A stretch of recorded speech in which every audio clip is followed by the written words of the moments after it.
Welcome to this episode of the Manifest Massively podcast. I am so excited to be launching the podcast. It's really been on my mind and on my heart to do so as I have been just really realigning with the why behind my mission and my brand. So, thank you for being here. Thank you for listening. I'm so excited to dive into this episode. So, in this episode, I am sharing what I have learned in 20 years of practicing manifestation. It sounds a little bit weird to me to say that I've been practicing manifestation for 20 years, but it really is the truth. I discovered the power and the process of manifestation when I was just about 16 or 17 years old. And it really changed my life. And I know that it's super popular now and has been for a while and is only getting even more popular. But I want to tell you why I think that is a really good thing.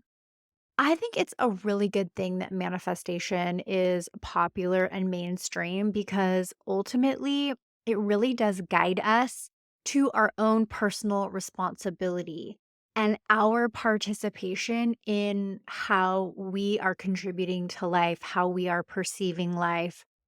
And that ultimately brings us into our personal power, which is incredibly important. It's incredibly important to walk this life, to walk this earth with a sense of your own personal power. And so, manifestation, the art of creation, the art of reality creation is so part of that, is so about you being in your power. And then it also, and I haven't even gotten into I have a whole list of things that I'm gonna go over, but just as this intro here to this topic, it really also teaches us surrender, right? It teaches us this ability to co-create. And so there is just so much available. I really do see it as a path of personal growth and development, not just this tool to just get what you want. That there's just so much more to it as a beautiful journey. So let's get started into what I actually have to share with you. So, the first thing that is also really fundamental to a lot of what I teach in my programs and products, and also when I work with clients, is really the power of desire and clarity. So, being really clear on what you want is so important. And I'm sure you've studied manifestation, you've practiced this. But the thing that I find really interesting about this is I've even seen in my own life how I'll think I'm clear on something. I'll think that I'm really clear on my desire and what it is that I want. But then when I pause and really ask myself, like, okay, are you really clear? Usually I can see where I'm actually not, where I'm still fuzzy, where there's uncertainty, where there is not that type of like crystal clarity, full body yes. And so I believe, and I have found with myself and with clients that we, and really especially women, but definitely all people, have this tendency to suppress desire. And it starts when we're young because we have to be told no. We have to be told we have to know boundaries, right? We have to know that there are limitations. Like in the physical world, in physical reality, there are limitations. And when you learn to survive in this world, we have to learn that.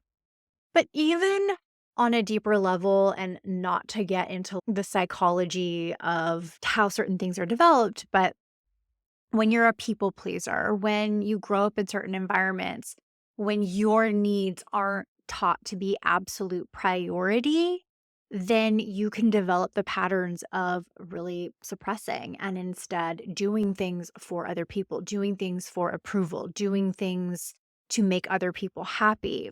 And really, if you have those patterns, really developing yourself as someone who can go into your own space, reflect, have a journaling practice, know how you feel, be able to identify how you feel, be able to identify. If you can't identify how you feel, it's going to be really hard to identify what you want. and become someone who knows what they want. It's a really powerful place. And that doesn't necessarily mean that you're always going to get exactly what you want. I think a lot of the times we get beyond what we want, we get more than what we ask for. At the same time, when we have that kind of clarity, we can influence the chances of us actually fulfilling on it, whether it's a goal or a desire or a dream, by so much more than if we're just vague and indifferent to our desires.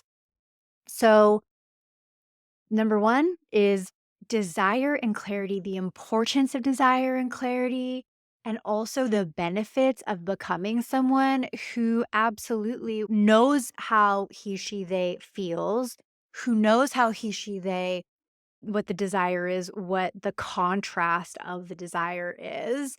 When you're familiar with that landscape of your internal world, it supercharges your ability to discern what's showing up in your external reality, what is aligned, what is not aligned. It's just so important. I can go on and on. So I'm going to go on to our next one. The next one is the process of overcoming self doubt and limiting belief. Interesting. I just had my astrology chart read by the amazing Nadia Shah. If you are into astrology, definitely go follow her on YouTube. I have been following her for a good 10 years. And it was so interesting to find that in the chart, it was just such a miracle, first of all, to have the opportunity to get a reading from her because she typically does not do that. In the 10 years that I have been following her, I was just in her membership. She didn't really offer individual readings. So as soon as I saw that she had some open, I jumped on it. And it was really interesting how she pulled up in my chart that I would have a tendency to deal with doubt, particularly with my moon is in opposition to my sun because my sun is Aquarius and then my moon's in Leo. And the last, I would say 2 years, definitely in the last year, like, I have really gone to town on dealing with patterns of self-doubt. And the first thing it was to really understand that self-doubt is a mental program. Self-doubt is simply the rehearsed thought patterns of not believing in yourself, of questioning yourself. And when I was able to break it down to understand the thought patterns distinct from the truth of who I am and really see that self doubt is just a mental program, and that most of the time, if not 99.999% of the time, anytime I'm dealing with self doubt, it usually is a lie. And most unfortunately, a lot of subconscious programming is. When we set forth to manifest something, it is not uncommon for our self doubt to surface. Because if it's, especially if it's something that we've never experienced before, then how are we going to know that it's possible, right? We don't have evidence that it's possible if it's something we've never experienced before. And maybe if we do, it's because we've seen somebody else accomplish it or we see like some possibility of it. And so, on one hand, it's important to know that self doubt is natural. And it's really important to understand that it's a program and it can be reprogrammed. And how it gets reprogrammed is with your diligently working on your mindset, working with affirmations, working with paying attention to what those automatic thoughts are, doing the subconscious reprogramming with EFT and hypnosis and meditation and all of those things that ultimately over time, when we do that consistently, starts to shape our mind differently. Ultimately, self doubt is also about overcoming limiting beliefs because how self doubt manifests, and I've already said this another way, is it is a bunch of limiting beliefs. It is a bunch of beliefs that aren't in alignment with what we want. They're not supportive to who we're looking to become, to what it is that we're wanting to create. And limiting beliefs, gosh, I just had such a breakthrough on this year in such a potent way. And I know that it was all meant to be. And what's coming to mind is when I was at Miraval in Arizona at Christmas time, I did this, I just filmed a reel or posted a reel about this too, where I did this challenge course. And so you're like in a harness and then you climb this telephone pole up about 35, 40 feet. And the course is called Out on a Limb.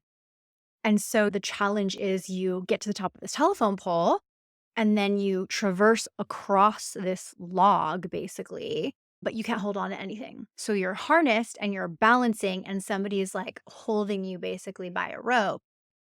But I went first, so I didn't have any reference that rope and how I couldn't see that I was held. It wasn't like a full understanding. And so I got into a freeze state.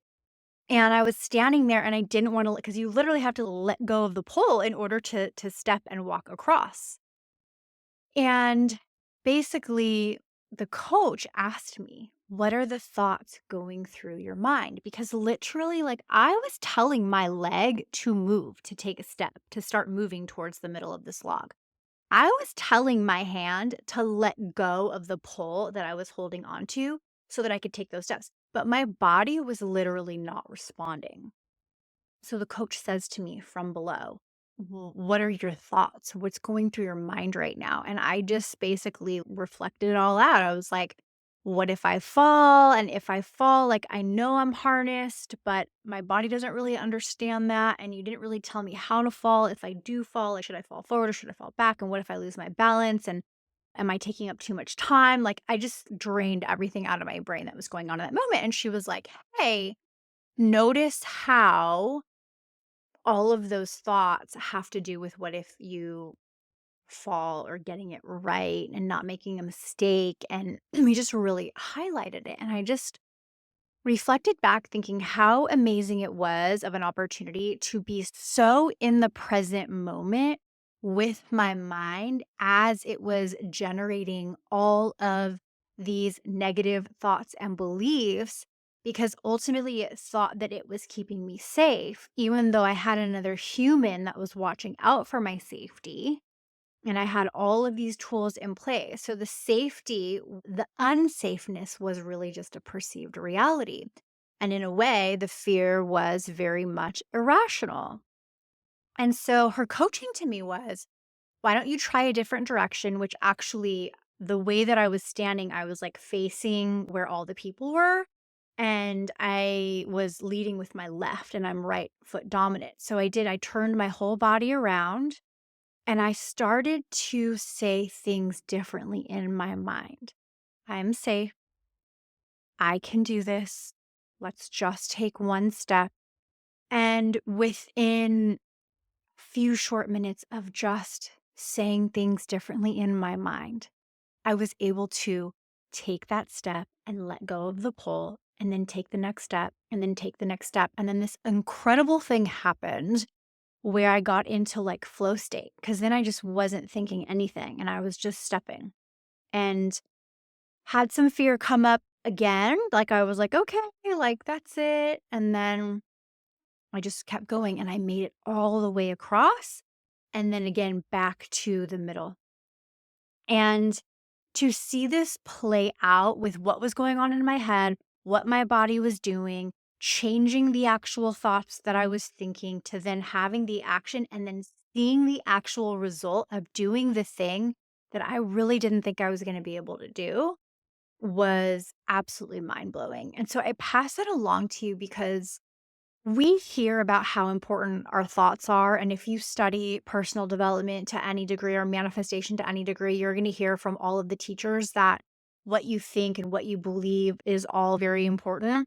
When you have a very experiential experience, a very real life, in reality experience of how changing your thoughts changes things, it really does change you. And you can create that for yourself by simply just continuing to practice manifestation and to play with, okay, if I think this thought today, and this is the thought and the affirmation that I'm going to keep coming back to, what happens by the end of the day? What happens by the end of the week? Just paying attention to what result you're getting and connecting it to what's going on in your mind. This is So super important. I've certainly seen the ups and downs of that over the course of my life. And I remember even before I met my husband, I was working on manifesting a real solid marriage for a couple of years. And I remember having to really wrestle with the thoughts and beliefs and having to continuously come back to faith, continuously come back to belief, continuously forgive myself for going into limiting belief and doubt spirals that it was never going to happen. All that was irrational fear. All of that was just fear that it was not going to happen. So, very important piece of really doing the work of overcoming self doubt and learning to shift limiting beliefs. So, the next one I have for you is taking aligned action. Oh my gosh, this is so important. Now, I really do believe that miracles are absolutely possible and that we can manifest out of nowhere. Things can shift energetically and we have zero resistance around it, and then something can come seemingly out of nowhere. At the same time, more often than not, what I've experienced is action is required. Some level of action is required. Now, some of the action could literally just be like doing the meditations, doing the energy clearing, doing the mindset work. Like that could be the action. In other areas where, for example, I just shared about manifesting my husband, that required a lot of action on my part of the inner work, healing my relationships with men, healing my relationships with dating, believing in my worth, learning skills, learning dating skills, learning relationship skills.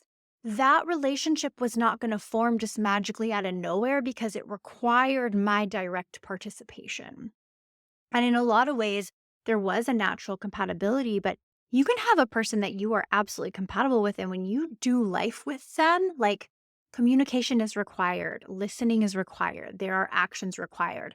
And it's the same when you're manifesting a business or you're manifesting an increase in income. Like, likely there is some action required on your part. There's learning skill sets. Oh my gosh, if you are manifesting a business, please know it will require skill sets.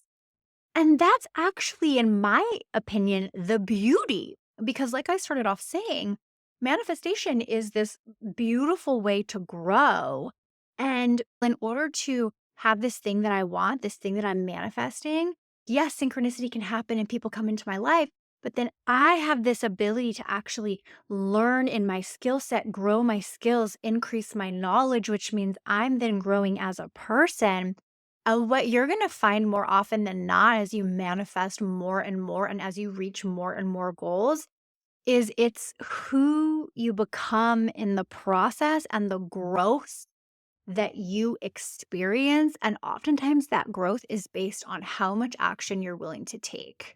That is where it happens because you're then on the court, you're like doing the thing. And then you start to surprise yourself and you start to go, oh, wow, I'm even better at this. So, definitely, yes, your thinking is important. Your energy is important. Miracles are possible. And taking those soul aligned, inspired steps, sometimes doing things that we don't want to do. I am often reminded by there is a part in Elizabeth Gilbert's book, Big Magic, where she talks about how her love and her passion for writing was so big and so deep that she was willing to work odd jobs. She was willing to not necessarily like fully depend on her writing to also support her life financially. And there's this saying that she says, I can't remember exactly how she said it, but she says, what shit sandwich are you going to eat? Because either way, you're going to eat one. If you give up on your dream, you're going to have to go like work the job and support yourself anyway. There's going to be some challenge somewhere, right? It's just part of it. It's just part of being in this third dimension realm.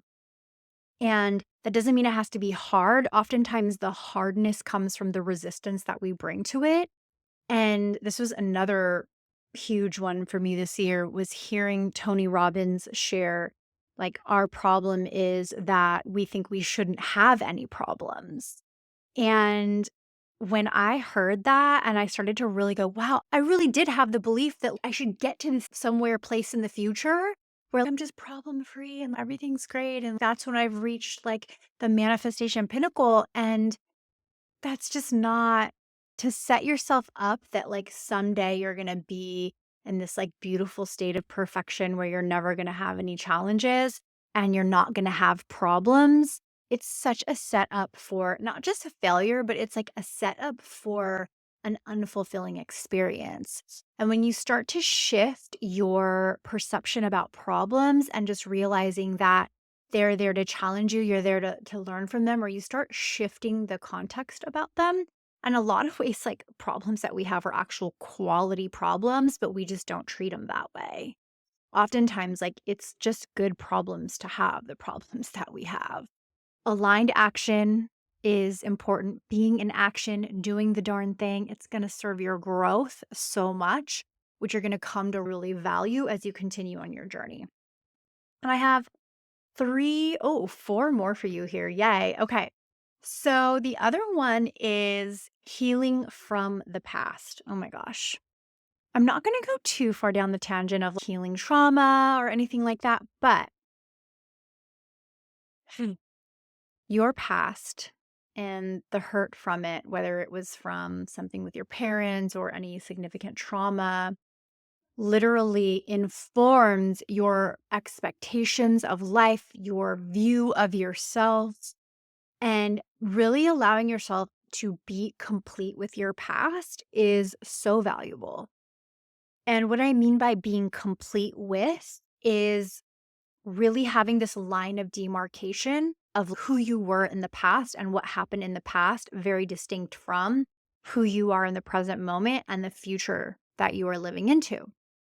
So much of us in that default mode that I often talk about have our past really inform our present. And that's why we get into these patterns where we experience the same thing over and over again because we are very much automatically trying to recreate things in the past to find healing and completion. But when we can consciously come to a place of release and you can actually release pain. And I think it's really important to bring this up that what our memories are of our past experiences is not necessarily what actually happened in reality because our perception is shaped so much and filtered so much that it's really the story that we tell about what happened that we connect to as the memory. And there's science around this. So, oftentimes, what we're remembering isn't what actually happened, it's a narrative and a story that we've wrapped around what's happened. And so think about that. If your past is informing how you're living today and you don't even really remember what actually happened, like it's a memory, right? Because it's not happening right now. So it is your story, it is your perception, it is your narrative. Then we're living based off of a story. And what we can do with that is create power around that because that means that we can shift the story. And if we can shift the story about how we overcame it, what that actually meant, what it means to us now, then we literally alter our identity and we alter the trajectory of our future. Doing the work to reframe the past, doing the work to heal, and most importantly, release the past. In all of my programs, there is a place where we talk about releasing the past because so much of our identity is tied up in the past. And so much of manifesting comes from what we believe we deserve and who we believe we are, which is all identity work. So, definitely making sure you are taking time to heal the past. And the next one is about trusting divine timing. Oh my gosh. How many times in my life how many times in my life I have been reminded to trust divine timing? It's just really one of the easiest ways we can step into the process of co creation and really allow the universe's power to weave into our desires and to dance with it is trusting divine timing. You can stay in the faith of something, you can be in the uncertainty of something anchor into the faith of it and know that time is a construct and that things happen when they're meant to.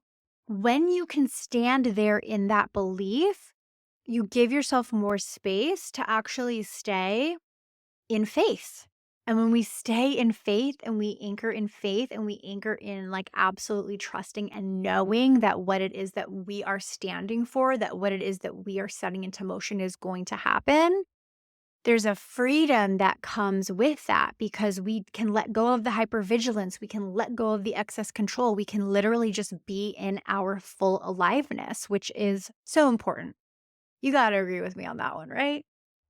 So the next one is the role of energy and emotion in manifestation. Now, I feel like I know Neville Goddard talks about the power of emotion, and so many manifestation teachers talk about the power of emotion. I really feel like in the last couple years, I've really come into understanding this and understanding it to the point of embodiment. And I feel like where that shift really happened for me was in deep diving into Joe Dispenza's work. I love the way he talks about gratitude. He talks about gratitude in this way of anything that you manifest, right? Anything that comes to fruition, any goal that you reach, any desire that comes into fulfillment. At the fulfillment of that desire, at the reaching of that goal, you will feel gratitude. You will feel grateful. You will feel grateful to yourself. You will feel grateful to God. There might be other emotions that you feel, but gratitude is going to be a golden thread that's going to weave through all of it. And so, practicing the feeling of gratitude, feeling the vibration of gratitude in your body, first of all, it just feels good. It automatically puts you in your heart. It so changes your energy. And it's so different than just understanding it as a concept. There's understanding it as something you should do and something you should feel and something you should check the box on, right? It's a very different thing than when you're really stepping into the feeling and the experience of being grateful for something, grateful for your safety, grateful for your shelter, grateful for the warm bed, grateful for your friendships. When you can really allow yourself to feel that, let me tell you, you are going to become magnetic. We just started 2025 as I'm recording this. I really completed an epic year in 2024, and I want to say a good solid 6 months, I really was anchoring into the feeling of gratitude, like every day feeling it. I really think that while maybe it's not the only reason why so many amazing things came to pass in 2024, it's definitely part of it. So, the other piece around emotions is just really understanding that we become addicted to emotions, good or bad.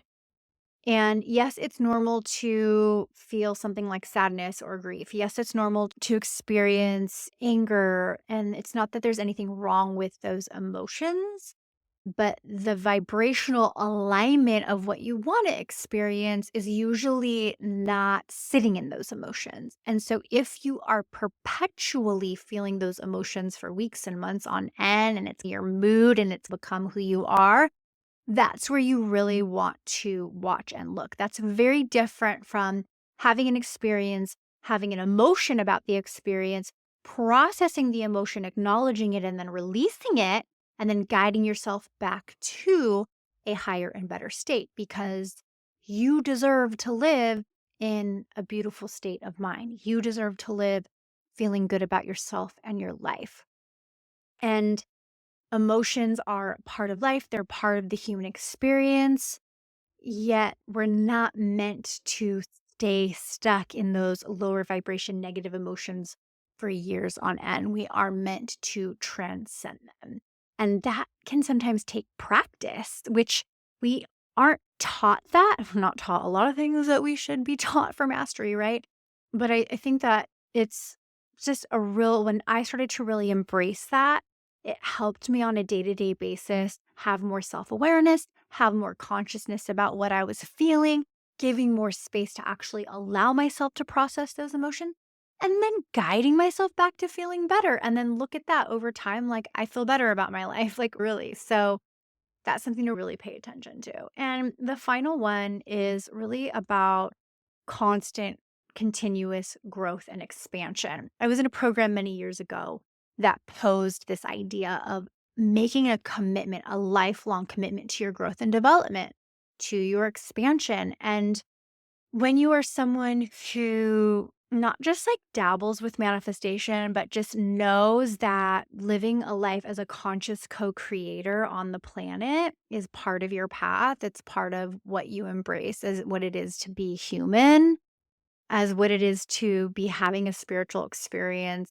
while you're as a human, open up to this continuous growth and expansion, to continuous learning, to continuously be inspired by life. And it makes for a really beautiful journey, in my opinion.